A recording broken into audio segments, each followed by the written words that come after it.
trauku mazgātājs ir grūtākais darbs manā uzturē vispār restorānā, un viņiem nav tas atalgojums super liels. Es īsti līdz galam nezināju, kas ir cepelīns, un es iegūglēju iekšā, tas izrādās lietuviešu ēdiens. Un tad es sāku domāt, kā viņi varētu uztaisīt tādā fine dining līmenī. Nu, es tur aizgāju vispār pilnīgā kosmosā. Ja ir daudz vīrieši virtuvē, viņas tā kā tirgusbābes sāk uzvesties.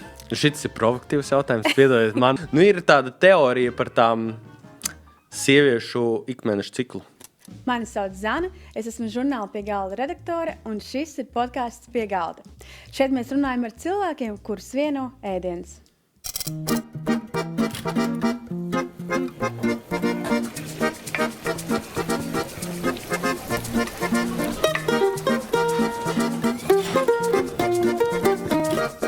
Šodien pie galda ciemos ir pavārs Reinis Čerņājevs, kurš restorānu jomā darbojas jau vairāk nekā 17 gadus, cik es saprotu. Un viņš ir strādājis tādos restorānos kā White House, 36. līnija un pat dažos, kas ir ieguvuši Michelin zvaigznes pasaulē. Reinis ir arī radījis savu biznesu The Ribiņas. Reini, pirms es tevi aicinu uz sarunu, es gribēju padalīties tādās atmiņās par tevi, jo mēs esam mācījušies vienā skolā un paralēli klasē. Un es tā domāju, ka cilvēki dažreiz rada kaut kādas tādas stereotipus par citiem cilvēkiem pēc tā, kāda viņi bijuši skolā. Nu, piemēram, tie, kas tur ir sliktie puiši bijuši, viņi noteikti ir skolotājs teikuši, ka tev nekas nesanāks dzīvē, tu nekas nebūs, tev ir jāmācās. Tie, kas savukārt ir super, paklausīgi un teicamnieki, tie būs ārsti un tie būs labākie cilvēki. Es pieļauju, ka tu ļoti daudz skolas laikā saņēmi šādu varbūt kritiku savā virzienā vai kaut kādus komentārus.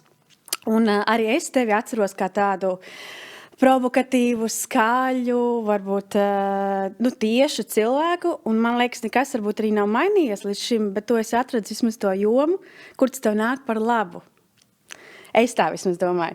Bet man interesē ļoti, kā tu nonāci vispār līdz ēdienam, kā tava dzīve aizgāja līdz tam, ka tu esi nonācis līdz restorānu jomai, jo skolas laikā, man liekas, tā kā neviens par to nevarēja nojaust. Jā, tu principā esi trāpījusi simtniekā. Es tiešām daudz dzirdēju skolā, un es biju tāds riktīgs rokenrols skolas laikos, un visas iespējamos likumus, ko varēju pārkāpt.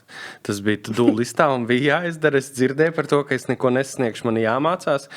Un šis stereotips tiešām ir par to, ka tie, zubri, varētu tā teikt, viņi tur kaut kur tiks galā. Es gan baigi nekomunicēju ne ar vienu savu klases biedru no skolas laikiem Rīgas Angļu ģimnāzijā, bet es neesmu baigi dzirdējis, ka tur tie super gudrie būtu kaut ko izdarījuši. Vismaz viņu uzvārdus es neesmu Rīgā nekur un Latvijā dzirdējis. Ja.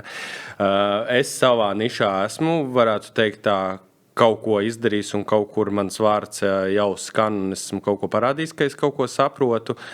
Un man jau laikam diezgan, kā tu teici, palīdz par to, ka tas mans raksturs, esmu riktīgs rebels, man ir ass tiešs un esmu stresa noturīgs, arī varu būt impulsīvs un laikam man tajā kulinārijā tas arī ļoti palīdzēja par to, ka man ir nosprausts mērķis un es maucu uz to. Un arī uzņēmumā.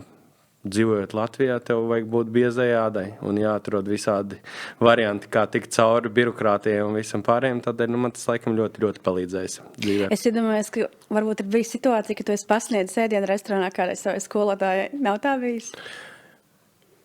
Tieši laikam no Rīgas Angļu ģimnāzijas nav bijis, bet no tehnikuma man ir bijis, kur palielam storijas bija tieši tāds pats, vairāk gadi, bet raksturs jau nemainījās. Un es esmu pasniedzis, un man ir arī aicinājuši uz to skolu kā vienu no tādiem, kurš tiešām mācījās par restorānu komercdarbības speciālistu. Es paliku tajā sfērā, es izmācījos un es kaut ko sasniedzu tajā visu. Kaut kādi klases biedri no tehnikuma, es zinu par to, ka viņi izmācījās 4 gadus, dabūja to savu diplomu, kaut kādu izglītību tajā jomā, un viņi aizgāja pilnīgi citās sfērās, un es esmu palielam viens no ratajiem, kurš tieši tajā gadā tajā skolā kaut ko arī palika un izdarīja. Kā tu nonāci līdz restorānam? Kurā brīdī tu saprati, ka tā joma, kurā tu gribi strādāt vai vispār būt? Īstenībā tā bija ļoti liela apstākļu sakritība. Šautauts manai mammai.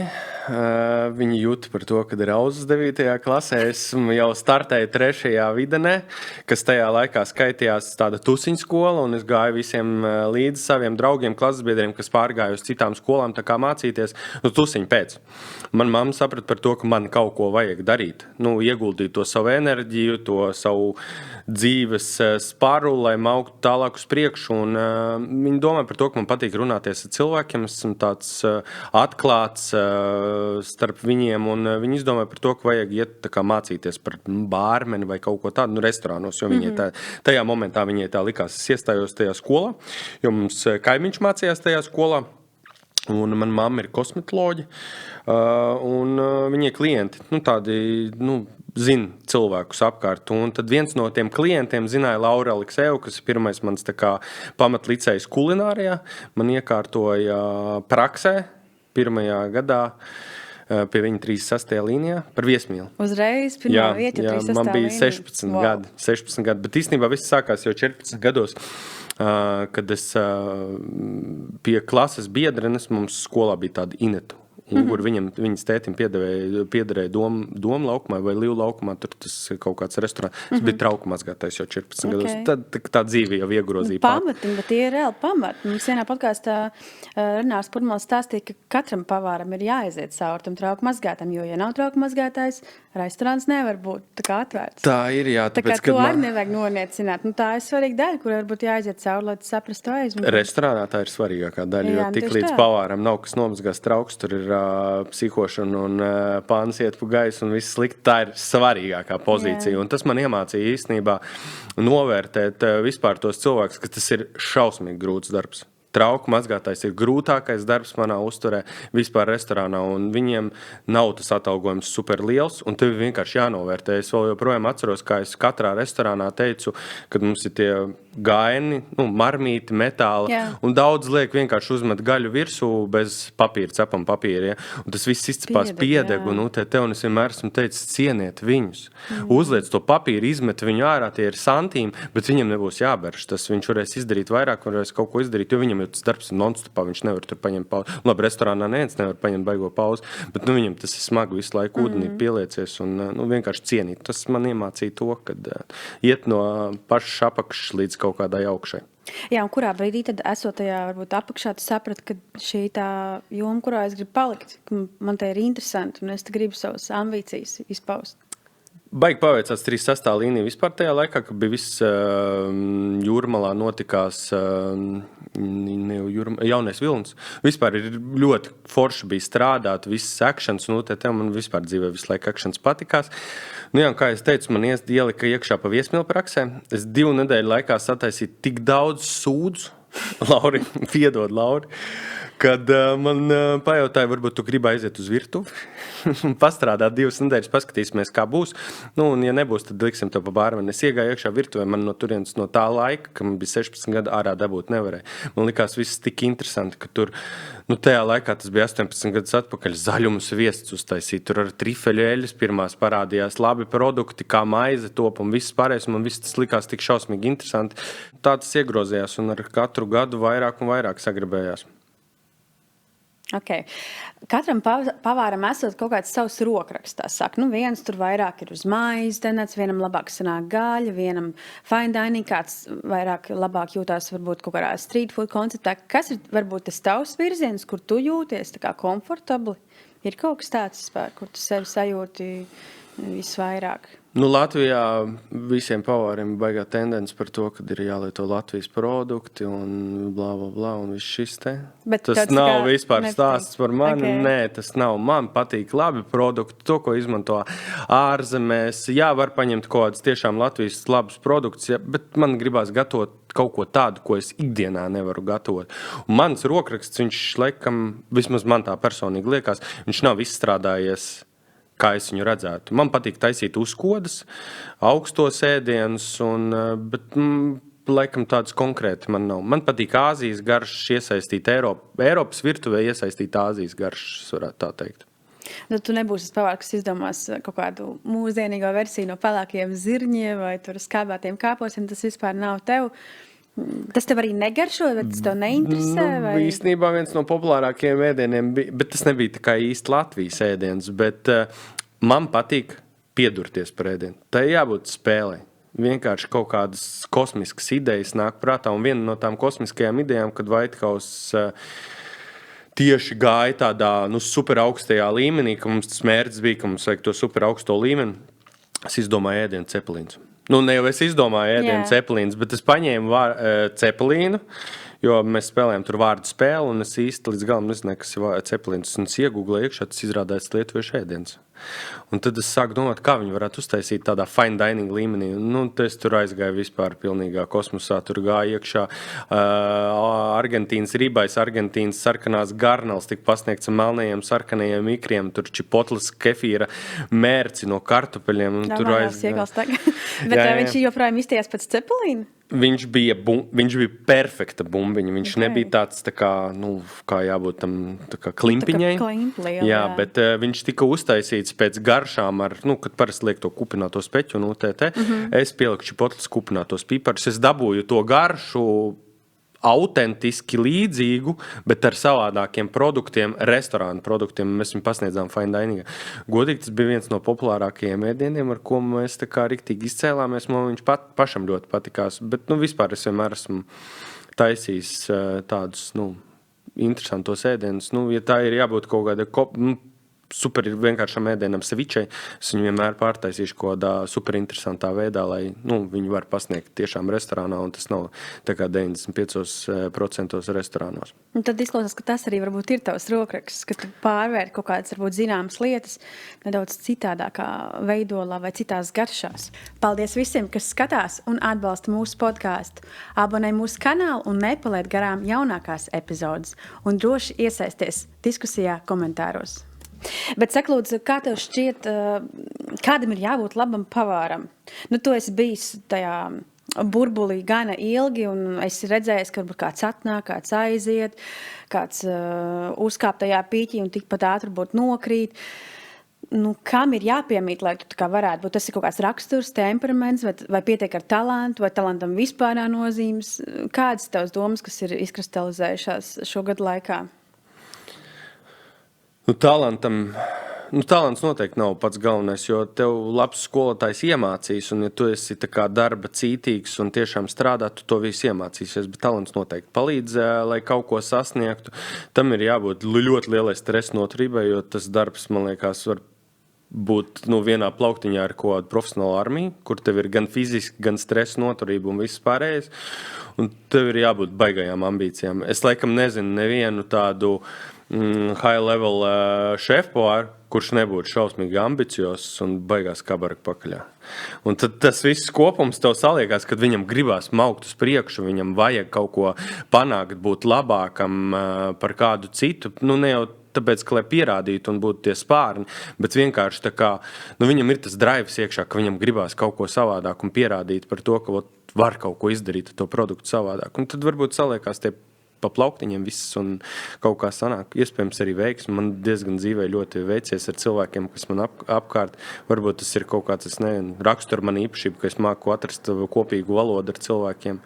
Grūti pateikt, laikam. Bet... Vispār, kad tu tā saki, laikam tā ir, ka tie labākie pavāri, kuru vārdus pārsvarā visi zina, viņi arī ir tādi ar rakstura cilvēki. Bet saka, vai tev kādreiz nav gribējuši tev tā kā noslāpēt un pilkt pie zemes, tā kā bišķi tur nomierinies, esi tur labāks puika vai kā, es nezinu, visu laiku ir tā kā noturies tajā savā līmenī, ka tu tā kā nepakļaujies tam spiedienam, kādam varbūt tev vajadzētu būt, vai tu vienkārši nespēji? Nē, es kādreiz es biju vēl trakāks. Viss jau mainās. Vienkārši tas ar vecumu nedaudz nomierinies un savaldīgāks kļūsti ar pieredzi, saproti, kur paklusēt, kā labāk nomanipulēt ar citu pretējo cilvēku, ko nepateikt. Un tad tu paliec mierīgāks. Bet mans raksturs nekad nav mainījies. Un es vienmēr pateikšu, ko es domāju. Taisni tieši, jo kāda jēga ir tērēt to laiku, tur kādam glaudīt pa spalvai un teikt, jā, viss būs labi. Bet es uzreiz salieku plauktiņu, būs šitā. Vai tā, vai nu iedodiet savu variantu, un ja viņš tiešām var nostrādāt, mēs varam mēģināt, varam atrast kompromisu, bet, ja man liek kāpt uz vienu to pašu grābeklī 5 reizes, pasaka stop, nebūs. Klaus, gribu vienu tādu provokatīvu tēmu apspriest. Pēc viena no mūsu podkāstiem izskanēja komentāros tāds viedoklis, ka sievietēm nav vietas virtuvē, un to arī bija iesaistījies šajos komentāros. Un īstenībā, bet ja tā paskatās godīgi realitātē, tad sievietes šefpavārs ir ļoti maz Latvijā. Tas, man liekas, uz vienas rokas pirkstiem var saskaitīt, cik tādas zināmas. Es pieļauju arī tajās mācībās nav ļoti daudz. Un varbūt tavs skatījums, kāpēc tā ir, un kāds varbūt varētu komentēt šo, ka, vai tas ir apvienojums vispār sievietes dzīve ar šādu darbu profesiju būt virtuvē? Vai viss ir iespējams? Es gribu pirmais pateikt, es neteicu, ka sievietē nav vieta virtuvē. Jā, es saku, ka tu to teici, bet bija tāda tur tas bija tas Māris vienkārši teica par to, ka tas darbs ir tāds smagāks un sievietē varbūt nepiemērotāks, un tur sākās tie komentāri, un ņemot vērā, ka mēs Māri tā kā no vienas laivas, es tā kā iesaistījos tajā diskusijā, es viņam piekritu, un, diemžēl, nesapratu laikam līdz galam, sievietes iestājās, pacēla savu karogu. Es varu pateikt, jā, tas darbs jau, kā es minēju, viņš ir pielīdzināms armijai, arī armijā nav daudz sieviešu, tas ir ļoti daudz stresa, garas stundas, momentāli ir izcinājumi, nedrīkst būt emocijas. Visiem cilvēkiem, arī vīriešiem ir emocijas, jā, bet jebkurā gadījumā tev ir jānonāk līdz kaut kādam X punktam. Un, es vairāk tikai tāpēc, ka tas ir fiziski un emocionāli un mentāli smags darbs, un sievietei ne jau viņai nav tur vietas, bet manā uzturē viņai vienkārši tas dzīvē nav nepieciešams, viņai nav jāpakļauj savus ķermenis, savu mentālo veselību šādam stresam. Ir noteikti daudz citas labākas profesijas, kur sievieti sievietes vispār ikdiena ir radīt kaut ko multiplai, ja viņa iedod vienu, viņa reiz 3 uztaisa, ja, un to var izdarīt, man liekas, citās profesijās. Vienkārši, cik mana pieredze ir rādījusi par to, ka viņas ļoti ātri sadeg. Es varbūt pazīstu 3-4 kaut kādas labas pavāres, kuras ir tā kā sievietes un kuras tā kā iet. Viņām ir bērni, viņām ir ģimenes, bet vienkārši tāda vecā skola viņām ir iemācīts un viņas ir aizgājušas. To viņām tas patīk, bet tā ir riktīgi sirdslieta. Bet, es vienkārši neredzu to. Bet vai ir tā, ka sievietes varbūt arī nepieņem tajā visā? Nav tā, ka viņas izēd no tās jomas, jo vienkārši jums te nav vietas, vai tā gluži arī nav? Nē, mans uzskats vienmēr ir bija par to, ka es virtuvē labprāt vienmēr pieņemu tiešām labu profesionālu sievieti. Tas pašķidrina to vīriešu kolektīvu, jo ja ir daudz vīrieši virtuvē, viņas tā kā tirgusbābes sāk uzvesties realitātē, un tad sieviete ienākot iekšā kolektīvā, viņa bišķīt tiem vīriešiem iedod to dzinulu par to, ka šim džeks man ir jāuzdās kā džekam, es nedrīkst čīkstēt, man jāmauc, jo man blakus sieviete to var izdarīt, jā. Bet man nav nekādas, jā, nāk un labs profesionāls, mums Whitehouse bija ļoti laba viena meitene, kurā bija pavārs, cepur viņai nostiņu mauc labāk nekā daži labi džeki, bet tas ir ļoti, ļoti liels retums. Labi, tas ir par to fizisko, vairāk par to izturību būt tajā virtuvē un to visu tik galā, bet nevēl radies arī tāds teiciens, ka labākie pavāri vīrieši. Kā tev liekas, kāpēc tā ir un vai tā vispār ir? Šis ir provokatīvs jautājums, piedodiet, man šāda dzīvē problēma nav, Dievs nav uzdevis man tādu nastu. Ir tāda teorija par tām sieviešu ikmēnešu ciklu, ka tas iespaido garš skārps. Šos pirmoreiz dzirdu. Tāds esmu dzirdējis, esmu arī lasījis, vai tas ir tā kā tiešām pierādīts, man nav ne jausmas, bet cik es virtuvē esmu strādājis par to, ka tajā momentā tās garšu kārpas viņas mainās, jūs arī paliekat sievietes nedaudz jūtīgāks pret vispārējo, un tad ir jābūt tā kā maigākam pret jums, bet tajā virtuvē nav maigums. Jāmauc. Tagad tūlīt tas ir vienkārši jāizdara. Un tas viss kopums manā uzturē vienkārši to tā kā sadara. Tas varētu būt viens punkts. Sievietes ir maigākas būtnes, pret jums ir jāizturās maigāk. Un dažkārt, ja tur, es nezinu, tev šefs, tur džeks, kurš taisni pasaka, tad varbūt bišķīt sāpīt sirsniņā sievietē par to, kāpēc tā.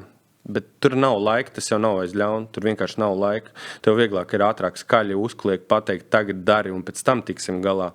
Pēc servisa, jo man vajag tagad. Tur klients, viesis, pareizāk sakot, gaida ārā savu porciju. Jā, sievietes varbūt grib vairāk sarunāt, kaut kā visu tā draudzīgi pa labā, Jā. bez kašķiem, vai ne, bez tur kaut kādiem Bet tur nav laika. aizvienojumiem. Diemžēl tajā momentā no 6 līdz 9, tad, kad ir tās stundas ar servisu, tur nav laika, tev ir vienkārši misija. Tev viņi jāizpild, lai arī kas notiktu. Skarbi. Nē, nu varbūt man ir paveicies, nepaveicies ar tādām vietām, bet nu tā ir. Es esmu strādājis ārzemēs, 2 Mišelinos, Šveicē un Vācijā. Tur viss ir tā kā armija. Tur to, kā tev rāda, tur, nu, protams, ne tā kā Gordons Ramsijs, ka tur mētās čīvas un lamājās, visu laiku tas ir šovs. Bet tur ir stingri, tur uzkliedz, tev ir jāizdara, tev jāpaliek, tev jāizdara. Nu, ja tev neatnāca zivs, vienalga, atrod, ar ko viņu aizvietot. Nu, tur Bet drusku nepareizi izklausās, jo tas taču ir par ēdienu. Nu, kas ir tāda bauda, tas jau nav. Nu, kā es saprotu ārmiju, jā, tas tā kā loģiski, bet tā kā šeit mēs runājam par ēdienu gatavošanu. Kāpēc, lai tur aizklausēs, nu, būtu jāvalda šādai atmosfērai, ka tur vienkārši skaldi un valdi un viss, un vienkārši tur viens uz otru skaļiem vārdiem. Nu, varbūt es izsakos baigi tā, bet tur ir skaldi un valdi. Parīzē, man liekas, sākās šī...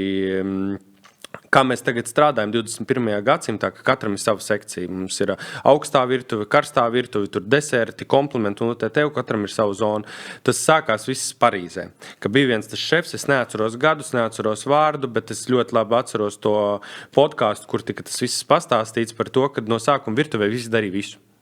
Un tad tas nestrādā. Tad bija hauss virtuvē, nevarēja neko, un tad tas viens šefpavārs, viņš ienāca iekšā, viņš bija tas stingrais, viņš visu to sistēmu sakārtoja, kam ir jābūt, un no tā laika mēs sākām līdz 21. gadsimtam mēs tā strādājam. Tas, diemžēl, tā strādā, jo tiklīdz tu palaidi tos grožus vaļā, tajā virtuvē sāk viss brukt un jukt, jo ir garas stundas, mēs pavāri strādājam garas stundas, ja man kāds pateiks, viņš strādā 160 stundas mēnesī, viņš melo. Viņš strādā 5 dienas un pa 12-14 stundām, un tev jau vienkārši fiziski tas prāts vienkārši sāk kust ārā, un tad, kad tev jau pavārs jau sāk jau iet pa labi un pa kreisi un neiet taisni to līniju, tad tu ņem tos grožus savās rokās un tu pasaki, tu viņu vadi. Tas ir šefpavāra uzdevums, viņu vadīt, un nepaklausīgs zirgs, viņu jau grūti savaldīt, tad tu viņam sāc pievilkt grožus. Taisnība. Slava, tu pieminēji par to skolu, par to, ka ieviest tur tādu jaunu to sistēmu. Gribētu tev pajautāt, kā ir ar to situāciju Latvijā, kur mēs varam mācīties par pavāriem.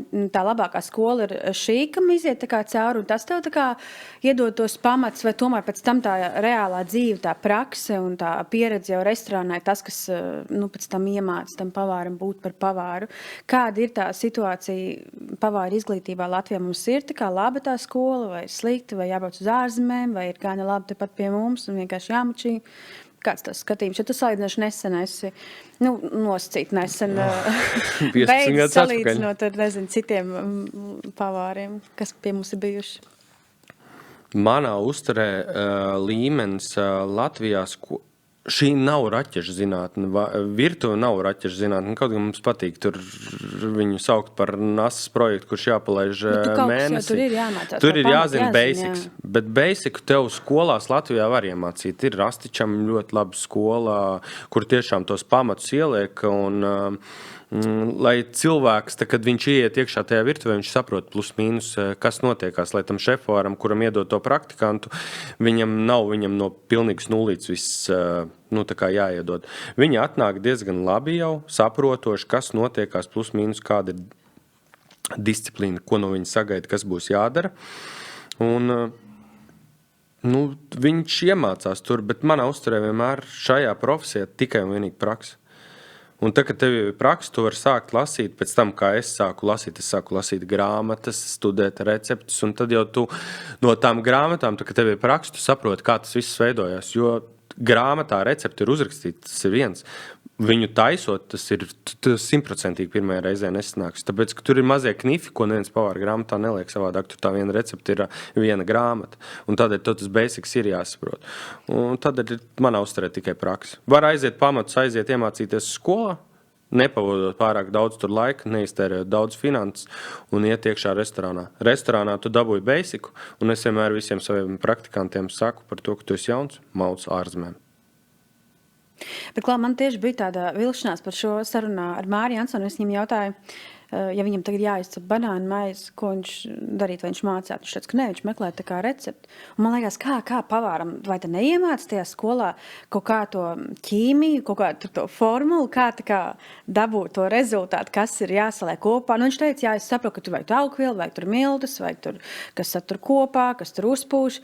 Bet palielam tāpatās tās ir recepts. Tu vienkārši meklē recepts, mēģini, atrod, kas tev vislabāk sanāk, varbūt pieliec kaut ko no sevis, kaut kādā tur garšu, nianšu ziņā un viss. Bet tas man bija tāds pārsteigums, jo man likās, vai tad viņus tā kā neiemāca domāt pašiem, izdomāt to ēdienu. Jo kāds taču izdomāja to banānu maizi, kāds taču izdomāja, ka tur jāliek tieši 200 gramu miltu, tieši 3 banāni. Kā tu to var izdomāt, ja to neiemāc? Kā tas notiek? Bet šeit, tu runāji ar Māri Jansonu. Māris Jansons ir sasniedzis kaut ko dzīvē, un šeit ir viņa to labo pavāru, tā kā manā uzturē kaut kāda iekšējā softa domāšana. Mēs visi varētu uztaisīt ar aizvērtām acīm, arī Māris Jansons varētu uztaisīt primitīvu banānu kūku, ja tu viņam pajautātu. Ja? Viņš tur nevarētu. Varētu, 100 punktu viņš varētu. Bet mums jau tiem pavāriem, kur ir tā kā kaut ko grib vairāk, mums uzreiz ir tas moments par to, kad ir jāizstudē, jāpaskatās par to, kādas ir variācijas, ko tur varētu pielikt, kāda tur, aptuveni 10 kūkus tu saliec kopā, 10 recepts, un tu izvelc uztais to vienu savējo, tā kā, kas tev ir palicis, tev tur patikusi tekstūra, tev patīk, cik viņi tur augstu uzpūšās, ko tur iekšā ieliek, tad es darītu tieši tā pās, ja tu man pateikt jāuztais banānu kūku, ja tu man pateikt jāuztais tagad, tev nav nekā, es viņu uztaisītu, jā, tā būtu banānu maize, bet tu man teiktu, tev ir nedēļa, es izstudētu visu. Tad tu sasīt labāko banānu maizi. To, ko es varu, protams, jā, bet tas ir vienkārši, tā ir, es nezinu, kodam ķīmiķim, kuram tur jātaisa visādas tur vielas, un te viņš jau arī studē, viņš jau arī paņemtu grāmatu rokā, izdomāt kaut ko un eksperimentētu ar kaut ko. Tas jau, Varbūt tas attiecas ar vairākus konditorē, ja tur tā ir. Tur tev jāsver, ko dara cukurs, ko dara milti, ko dara olas, ko dara eļļa un tā tālāk. Un bez tiem komponentiem tev vienkārši nesanāk. Bet varbūt tā kā gatavojot sāļos ēdienas, tur varbūt ir vairāk vieta improvizācijai, tā ir? Arī konditorijā, tā kā jau tu teici, ka viss ir jāsasver. Jā. Bet ir basic lieta, pamats, kurš nemainās. Un tad jau viņš sāk apgreidoties un apaugt ar visādām lietām. Kurš izdomāja to pamatu? Es domāju, kā Franču, manā uztverē, es neesmu, tas tikai mans viedoklis, man liekas, franči ir pamatlīdz jau vispār nav kulinārija. Iespējams, vai tā kā mēs varam izdomāt kaut ko jaunu vēl vispār? Tādā ziņā, ka ir viss kaut kas, tur ir ekleri, ir krosāni, ir viss kaut kāda ēdiena normāli daudz, ne tikai vispār kontorijā. Kā var izdomāt kaut ko jaunu? Jaunu, tagad mūsdienās viss kaut kas jauns notiek par kaut kādām fermentēšanām, eidžošanām. Tas jau arī nav nekas jauns. Bet tu pieliec kaut ko klāt jaunu un bet vai tu man prasīji par to, ka vai var pilnīgi jaunu ēdienu uztaisīt, man liekas, kad mūsdienās jau viss jau ir izmēģināts kaut ko super jaunu, tur te uztaisīt ir baigi grūti. Bet mēs jau ļoti ejam es nesaku to slikti, mēs tā kā ejam uz degradāciju tajā ziņā par to, ka mēs vairs netaisam super jaudīgus ēdienus ar 100 sastāvdaļām. Mūsdienu pasaule, īpaši pēc Covida, viņi sāka iet uz atpakaļ. Viņiem gribējās vienkāršākas ēdienas, saprotamākas garšas, ne tik daudz visādas tur nianses, lai tas ir viegli saprotams, jo vispār restorāns mūsdienās tas ir nav storijas par ēdienu. Bet tā ir atmosfēra, kopā sanākšana ar draugiem un vienkārši pabūt kaut kur. Un ēdienas, jā, tur ir. Labi, tu pieskāries pats tagad šai tēmai, tad mēs arī par to tālāk runāsim. Tu saki, restorāns nav tikai vieta par ēdienu. Mums, man liekas, Rīgā un Latvijā ir daudz restorāni, un tagad pēdējā laikā izteikti daudz ļoti labi restorāni vairs ciet. Kāpēc tas notiek? Ja viņi ir labi, un tur ir labs gan ēdiens, tur ir laba atmosfēra, tur ir labi vīni, tur ir skaists interjers. Ir kā visi punktiņi atbilst tam, lai šī vieta strādāt ilgtermiņā. Kāpēc aizvērās ciet? Arī tava darba vieta aizvērās ciet, tu varbūt var Viņi saka par to, ka viņi aizgāja uz rekonstrukciju, lai tas tā arī paliek. Labi, bet es sapratu tavu jautājumu. Mēs runājam tikai konkrēti par Latviju. Latvijā mēs esam maziņi, Mums ir maza publika, un visi tie cilvēki, kas iet uz restorāniem, viņi jau principā kursē pa visiem restorāniem uz riņķiem. Tagad dotajā momentā ir tā kultūra mainījusies uz to, par to, ka visiem patīk mazas vietas, sharing is caring, par to, ka tev ir daudz dažādi ēdienu uz galda ar dažādām porcijām, ka tu vari visu pagaršot, tas dod tādu kopuma sajūtu. Jābūt nepiespiestam interjeram, atmosfērai, un aizvērās restorāni ciet. Daudz labi restorāni, bet viņiem bija maz kas kopīgs. Palielam viņi visi bija lieli. Tas bija lielākais punkts dēļ kā, tāpēc komunālie un īri tas ir ārprāts, cik daudz. Ja tu esi liels, tad tev ir ļoti daudz darbinieki. Tas maksā Latvijā šausmīgi daudz. Principā tas apēd visu tavu lielāko ietirgojumu un peļņu nepaliek necik. Plus vēl valdība uzliek savu ķepu virsū ar visiem nodokļiem un vispārējo, un pretīm viņi nākt mums vispār negrib. Tas PVNs, ko mēs prasam samazināt, tas nav tāpēc, kad īpašnieks brauks nākamajā mēnesī ar jaunu Porsche. Tas ir domāts, lai mēs vienkārši varam izdzīvot. Un tādēļ šogad ziema bija ļoti grūta. Turisms Latvijā ir ļoti samazinājies salīdzinājumā ar Igauniju un Lietuvu. Mums šeit kaut kā netiek piesaistīts. Turisms tieši, jā. Jo es tieši biju pienākt, ka Igaunijā ir mazāk iedzīvotāji nekā Latvijā. Tā kā nevarētu teikt, jā, mums ļoti maz cilvēki. Igaunijā ir vēl mazāk cilvēki, bet viņiem kaut kā viss notiek. Lietuviešiem šis gads bija viens no labākajiem gadiem. Jā, lieliski. Es tam nevaru jautāt, kāpēc jums nebrauc turisti, tas nav tavā kompetencē, bet par to, kāpēc varās cietu, īstenībā pateic tieši to, kāds ir manas domas, jo man liekas, cilvēki ir noguruši no fine dining. Jā, fine dinings nav aktuāls manā uzturē, nav stīvums, nav aktuāls. Pieņemsim, pie mums restorānā mēs tā kā taisījāmies, Covida laikā, tad vēl tāda mentalitāte un domāšana bija bišķīt savādāk. Mēs gājām uz to super fine dining. Vincents bija tieši tikko aizvēries ciet un vajadzēja jaunu vietu. Un tādēļ mēs attaisījām. Bet laikam ejot, tas viss sāka mainīties. Un pie mums nevarētu šitā atnākt. Bet cik bieži man gribās ar sievu iet tur sapucēties. Te mēs gribam aiziet, iedzert labu vīna glāzi, apēst kaut kādu garšīgu ēdienu, nepārspīlējot neiet smokingā vai kaut kā tādu. Cilvēki tā ir pieguruši, noguruši. Ikdienā jau mums uz darbu jāiet tādiem zolīdiem, mums uz turieni jāiet zolīdiem. Tev gribās iet, ja tu atpūsties, tu gribi aiziet trenuškās. Klusais centrs ir pierādījums. Tur vajag tādu vietu, kur tu iekšā, tu vari iet trenuškās un lai visur ir trifeļēļi pārliet pāri, un tad viss tur ir good to go. Ja tev būs trifels, tad viss notiks. Es vienkārši aizdomājos par to, ka kādreiz jau mēs uz restorānu gājām, kad bija kaut kāds svarīgs notikums, nezinu, tur kāds jubileja, dzimšanas diena, vēl kaut kāds, nezinu, izlaidums, ja? Un tad gāju uz restorānu, un tad arī šis fine dining, tas kā notikums, kā svētki. Tagad tā kultūra mainās, un mēs ejam bišķiņ vairāk uz to, kā ir Eiropā, kā ir Itālijā, kur tā kā visu laiku cilvēki sēž kafejnīcās, dzer kafiju un ēd rītā vakarā ārpus mājas.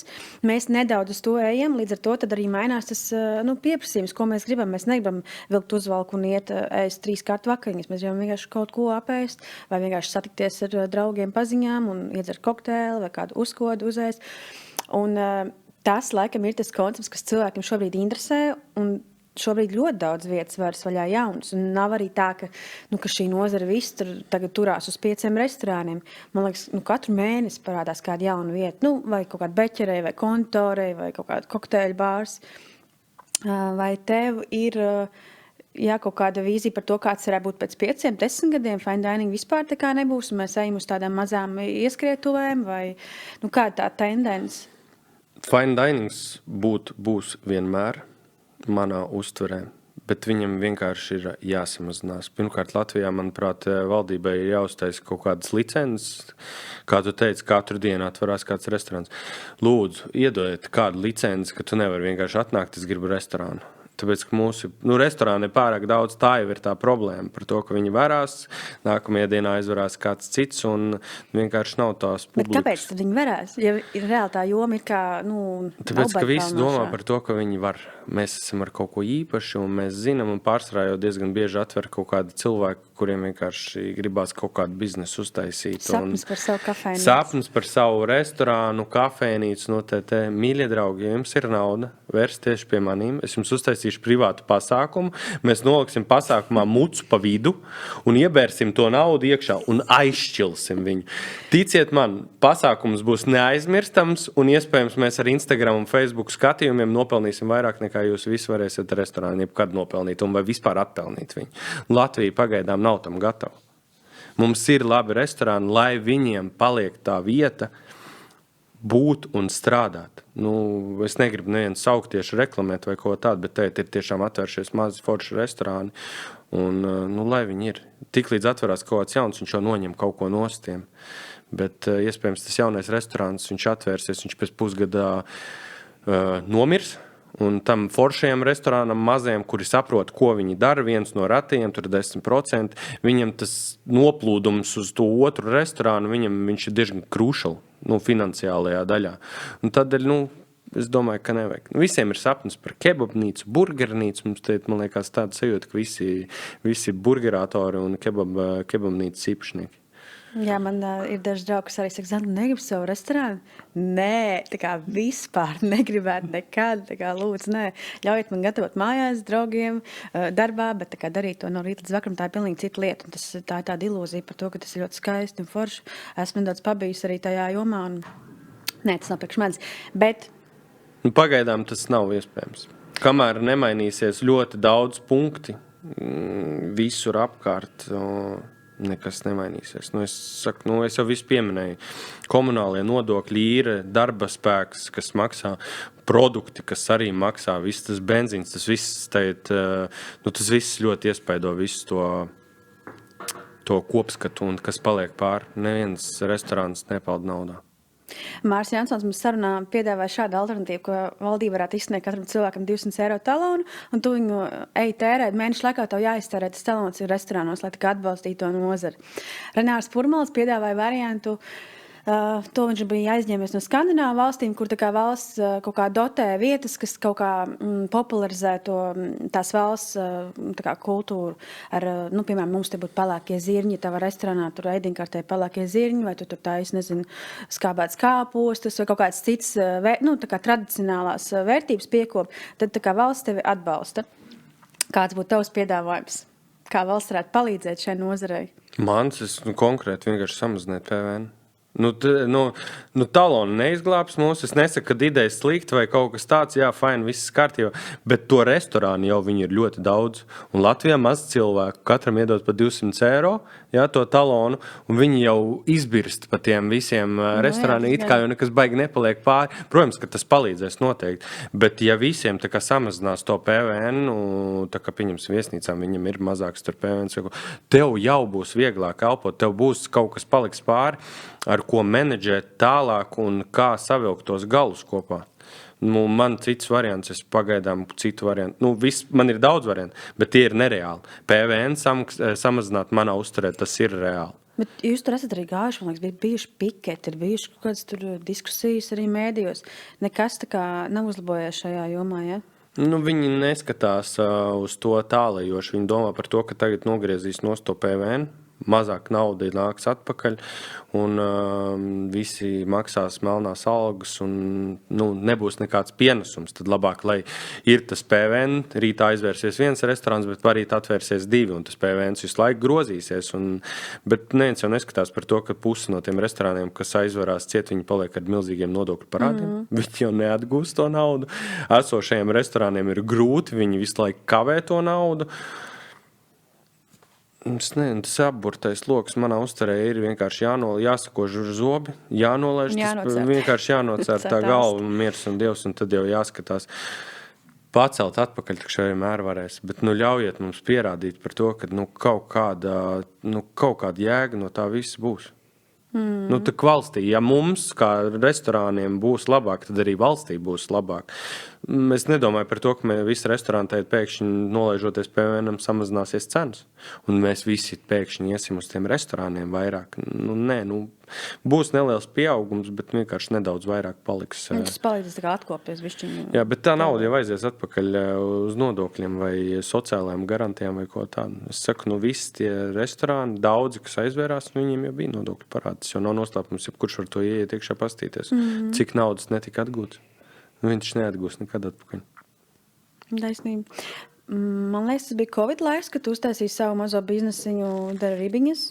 Pastāsti, kāpēc tu to darīji. Tas bija vienkārši likumsakarīgi, jo restorāni vairās ciet un to nebija darba, vai tu vienkārši saprati, ka jādomā plāns B, ko darīt? Kā tas aizsākās? Tajā momentā pusotru gadu atpakaļ es biju atgriezies no Michelin no Šveices. Mani pasauca Kempinski strādāt Stage 22 par headšefu augšējā restorānā. Un mēs strādājām, mums bija ļoti augsts līmenis. Tas bija tas moments, kad vēl bija restorāna tops, kur visu kaut ko tur vērtēja, Latvijas ietvaros tieši. Un tas fine dining tieši tajā momentā tā kā auga. Man vienkārši gribējās kaut ko tā kā dvēselē. Man vienmēr patika uguns un kaut ko ņemties ar gaļu. Un es jau tajā momentā pat Covid vēl nebija tā kā aiz apvāršņa. Man jau likās, ka varētu tā kā pamēģināt kūpināt to gaļu. Jo man patikās viss tā grillēšana, kūpināšana. Un es par to domāju. Un tad vienā momentā iestājās Covid. Es tā domāju, tev taču ir ideja, tev ir laiks, tev nav ko darīt, mauc. Tad mūs sauca par Applewood, jo mēs kūpinājām ar ābeļu koku. Māja. Stākumā to kompāniju sauca Applewoods, un tagad viņu sauc Darībiņas. Mēs nodarbojamies ar suvidētu, lēni gatavotu gaļu. Mēs nekūpinam, jo tā kūpināšana viņu aizņem ļoti daudz laika. Viņš, kā biznesa modelis, viņš ir diezgan grūts un šauram lokam domāts. Un mans kolēģis Mārcis, kurš strādāja arī kopā ar maniem White House, viņš man bija sūšefs. Viņš izrādās Covidā arī kaut ko tādu darīja. Es kūpināju, viņš vārīja ribiņas, un tad mēs sagājām kopā, un mums bija viens tāds Ziemassvētku moments. Es tā domāju, vai pamēģinam. Tu darīji to, es darīju to, mums abiem ir kanāli, abiem diviem Instagram sūtē. Tad vienkārši pamēģinam decembrī notirgot bez mājaslapām, neiespringstot, kā būs, tā būs. Tas bija aizpagājušajos Ziemassvētkos. Tas izšauja. Vienkārši tikai ar Instagram, un to viss saprata, ka neviens negrib vairs gatavot mājās. Visiem ir slinkums, jādara, jāskrien dāvanām pakaļ, jāiepērkās, un vēl tev 5 stundas gatavot, tur visiem 20 cilvēkiem, kas atnāk pie tiem ciemos, ir nogurdinoši, būsim godīgi. Un tad mēs tā kā to izdarījām. Un tad decembris mums izšāvās, un es tāds, davai pamēģinām, turpinam to, bet attīstam jau to tā kā jau tiešām uz biznesa ideju.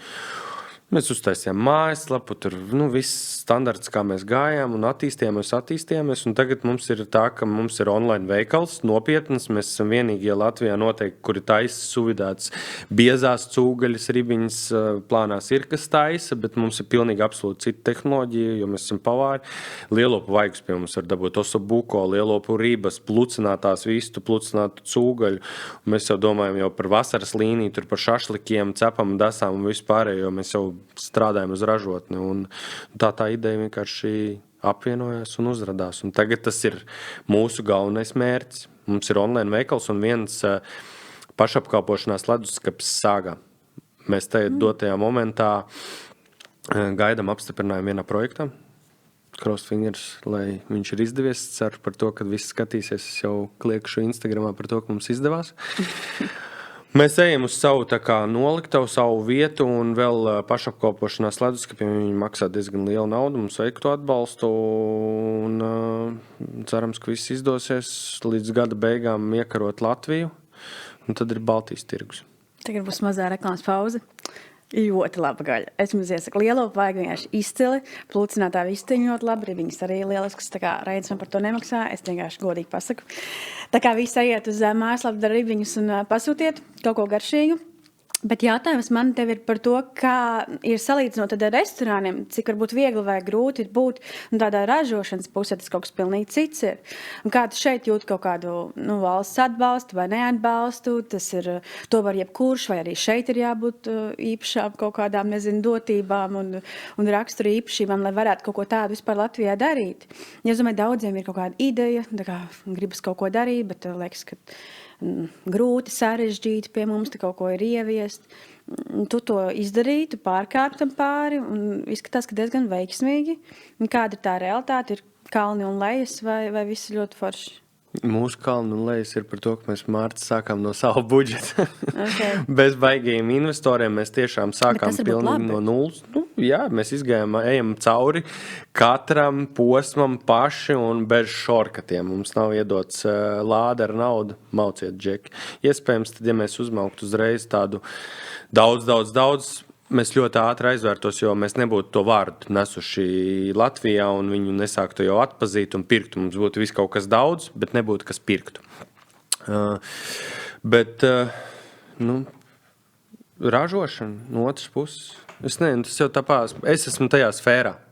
Man tas viss ir saprotams, es zinu par to, kā tas notiekās, baigi atšķirīgi jau tas nekas nav. Vienīga atšķirība ir ļoti milzīgas iekārtas, kur tu vari uzreiz tur samarinēt 300 kg gaļas. Tā ir vienīgā atšķirība, bet tā jau viss tā tehnoloģija, viss plus mīnus strādā tā pās. Kaut kādus mums padomus iedod tehnoloģi, kā tur ko vajag pielikt klāt, lai tur kaut kas tur labāk un UTT. Tie, kam ir ideja, jāsaprot, vai jūs kaut ko saprotat no tā, vai jūs esat dzīvojat ar to, vai tas nav kaut kas pilnīgi jauns, ka tu pēkšņi nezinu, visu laiku es biju grāmatu, tad es tagad gribu taisīt bulciņus. Kāds bieži vien arī ir. Jā, bet 99%, ka tev nesanāks, tāpēc, ka tu nesaproti visu to, kā tur, kas ir jāizdara un neesi dzīvojis. Protams, veiksmi, tā iet savus sapņus, bet katram manā uzturē ir jādara kaut kas savs. Tādēļ, jā, mēs arī ļoti daudz outsourcējam kaut kādas lietas, jo mēs saprotam, ka mēs varētu tur kaut ko ražot no mūsu X produkta, bet mums tas aizņem daudz vairāk laika, kuru mēs varētu investēt citur, vai mums vajadzētu iemācīties, kā to darīt vieglāk ir, un pareizāk manā variantā ir, katrs dara savu darbiņu. Un ir labs tajā, kur viņš ir, ne jau tu gribi paņemt pilnīgi visu. Bet tad, kad tev ir izstrādāts labs tas produkts, tad, lai tev aiziet labi, kas tad ir svarīgi? Tur ir mārketings spēlē loma, kaut kāda veiksme vai pareizie kontakti. Kā tev šķiet pēc savas pieredzes, kas ir tas, kas strādā? Ka cilvēki jūs zina, ka pērk to jūsu produkciju un ka tas notiek. Bizness notiek.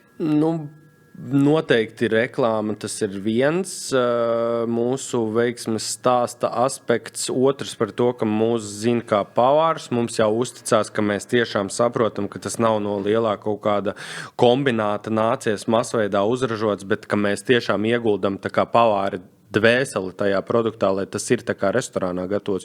Jo mūsu ideja ir par to, ka mēs varam iedot cilvēkam tajā paciņā restorāna cienīgu gaļu, ko viņš ir uzsildīt mājās. Un, laikam mana tā aktīvā būšana sociālos tīklos palīdz, mani kontakti, ar ko es visiem esmu runājis, un es esmu mērķiecīgi nepadodos un neju uz priekšu. Mūsu moto ar Mārci, mums nav problēma, mums ir situācijas, kurām jārod risinājums. Jā, pareizi.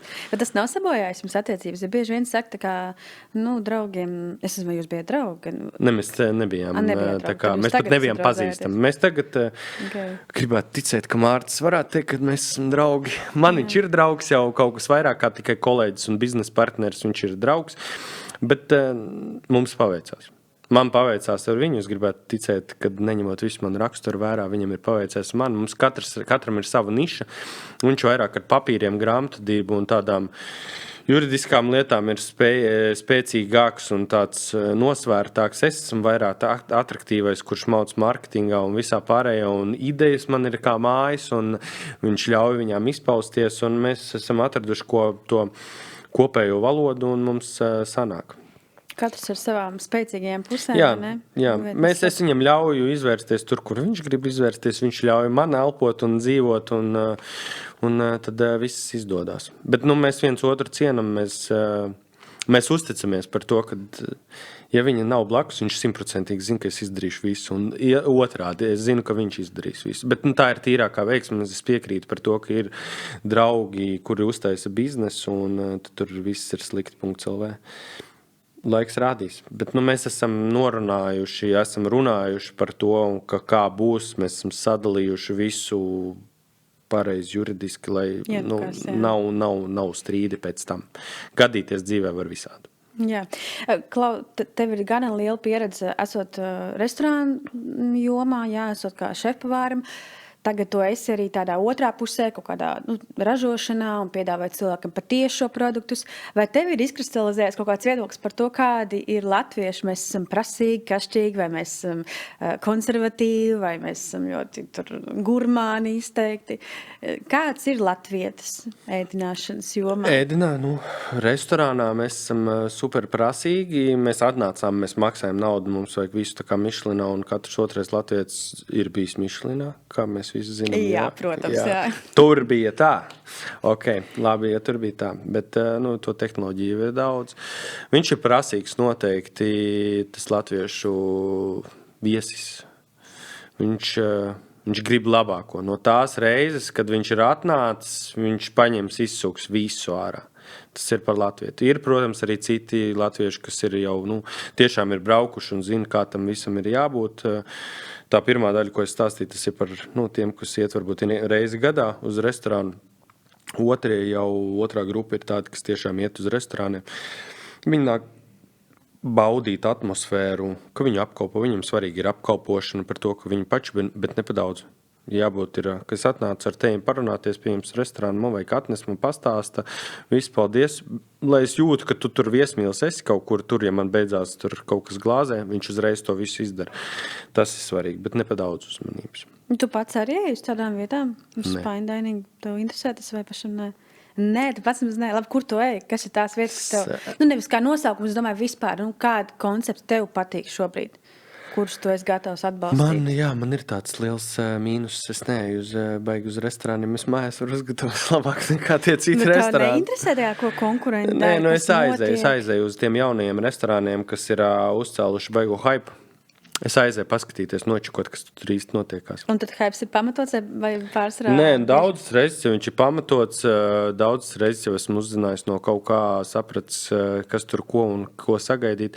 Es gribētu teikt, ka es eju vienmēr ar sievu. Es netaisu viņai kaunu par to, ka tur sāku kaut ko. Es ļoti mierīgi, pārcep pīli vai kaut ko tādu. Ok, labi, pārcep viss. Cenšos neko nepateikt vai ko tādu. Bet viņi vienmēr atnāk, viņi jūt, vai jums garšoja, vai jums. Un tad ir provokatīvais jautājums, tu pats pajautāji, tu saņem. Un tad es vienmēr pasaku par to, ka viss bija kārtībā, bet pēdējais mums bija, es nesaukšu vārdos, mēs bijām tur restorānā, tur bija pārcep pīli. Es pateicu, pārcep pīli un un tad tie cilvēki, viņi tā kā grib man pateikt, kāpēc jums tā liekas, bet man liekas, ka viņi jau tā kā ir redzējuši man to seju kaut kur, un viņi man nepajautā neko, viņi aiznes atpakaļ uz virtuvi, un tad vienmēr ir kādi komplimenti, un viss tas tiek nolīdzināts, un tā atmosfēra netiek sabojāta. Es neesmu apvainojies, vienmēr gadās, es arī neesmu bijis vienmēr perfekts, un man virtuve nav bijusi perfekta, mēs arī kaut ko vienmēr pārcepam, bet tā attieksme vairāk par to, kad mēs kļūdījāmies kā restorāns, mēs vai jums uzticam jaunu vai kaut ko tur iedosim vai ko tādu, lai jūsu šis garš ceļojums noslēdzās uz labas nots. Tas man ir ļoti svarīgi vienmēr. Neviens nevar uztaisīt 100% vienmēr perfektu visu. Jā, tas gan. Bet jāsaka, grūti, man liekas, pateikt cilvēkiem, ka kaut kas nav labi. Es tāpēc sev spriežu, es nezinu, cik reizes esmu kaut ko kādreiz pateikusi. Un tas nav arī tāpēc, ka tev gribas tur piekasīties vai, nezinu, vienkārši kaut kā drāmu uztaisīt, bet, ka kādreiz tiešām kaut kas galīgi nav labi, tā kā tur kaut kas jēls, tur viss filē reāli jēla viducī, jā, un tas nav uzteiks, kur tas ir pieļaujams, jā. Bet ir grūti pateikt, bet it kā vajadzētu jau teikt, lai viņi mācās no kļūdām, lai saprot, ja mēs nepasakam, tad virtuvē domā, ok, mēs varam šādi turpināt, viss labi, tā kā nav kļūdas, no kā mācīties. Es piekrītu tam, ko tu saki, un es saku tikai tajos momentos, kad vai nu ir kaut kas nedacepts, vai sauss, vai jēls. Tas, ka man negaršoja, tā ir tikai mana problēma, un tas ir tikai pie maniem paliekās. Tas ir mans uzskats, jā. tam pavāram, kurš to radīja, viņam ir cits garš kārpiņas. Vai tur, ja mēs runājam par pārsālīts, nedasālīts, nu labi, tad tu vienkārši neesi kaut ko izdarījis līdz galam, bet ja man vienkārši negaršo tā kombinācija, tad es to nesaku nekad. Es apēdu vai pasaku, ka esmu piedies, man pa daudz, vai viss bija garšīgi, viss nekādas negācijas vai ko tā. Bet ja kaut kas tad ir jāpasaka par to, ka lai tur virtuvē, termometru paņemiet, iespraudiet. Jā. Kaut ko tādu, bet es cenšos nekad neko nepateikt. Es esmu tipiskais latvietis. Man vajag to atmosfēru, man patīk skaists, nepiespiests dizains, varbūt smuki izlikti tur maziņi ēdieni. Man patīk tie mazie ēdieni, ka tev ir tāds šķīvīts tāds, un viņš tur pilns smuki, tur kaut ko var pasmērēt un lai tas tāds process. Pēdējo mēs bijām tādu galdam pa vidu grils, sieva aizved. Tas vairāk bija man ceļojums, viņi vairāk neēd, baigi tādu pusjālu gaļu un vispār lielopu. Tas bija mans ceļojums, paskatīties, kas tur jāpacep, ko tur jāizdara. Jā, es arī neesmu jālo lietu cienītāji. Jā, bet man garšo, jo super jālāks, jo labāks un un mēs aizējam tikai uz tādiem jaunajiem, interesantiem restorāniem, paskatīties, kas tur ir. Bet, tas ļoti labi. To, es domāju, bet tā mums ģimenē maķīts rullē. Labi, man tev pēdējais jautājums, ļoti forši saruna un gribētos kaut kādās tēmās vēl līdz varbūt dziļāk iekšā, bet saprot, ka laiks arī mums ir ierobežots. Bet pēdējais jautājums, ko es visiem parasti uzdod, ir, ja tev būtu iespēja aiziet vakariņās ar jebkuru cilvēku no pasaules, kas būtu šis cilvēks un ko tu viņam varbūt gatavotu? Šajā gadījumā jūs... Es eju ar viņu uz vakariņām, vai man viņam jāgatavo? Tu viņam gatavos. Šajā konceptā tu viņam gatavos. Kas tas būtu par cilvēku un ko tu gribētu viņam pasniegt? Savā restorānā, piemēram.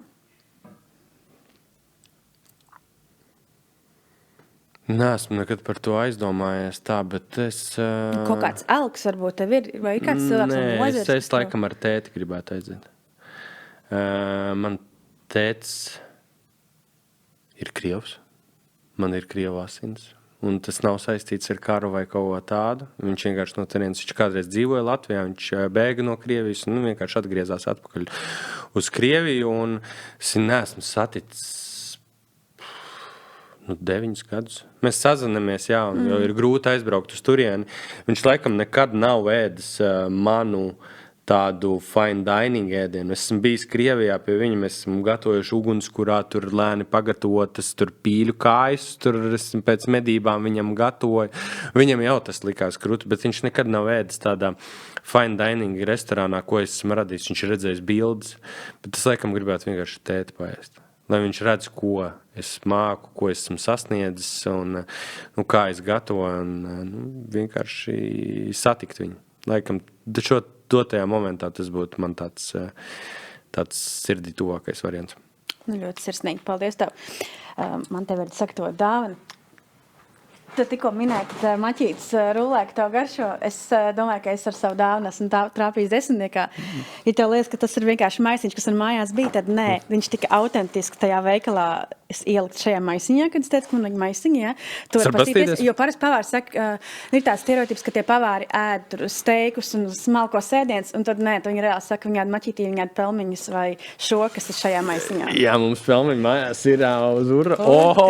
Nūdeles, tu esi trāpījis 10. Man ir nūdeles, tas man vispār... Šie ir fancy roltoni.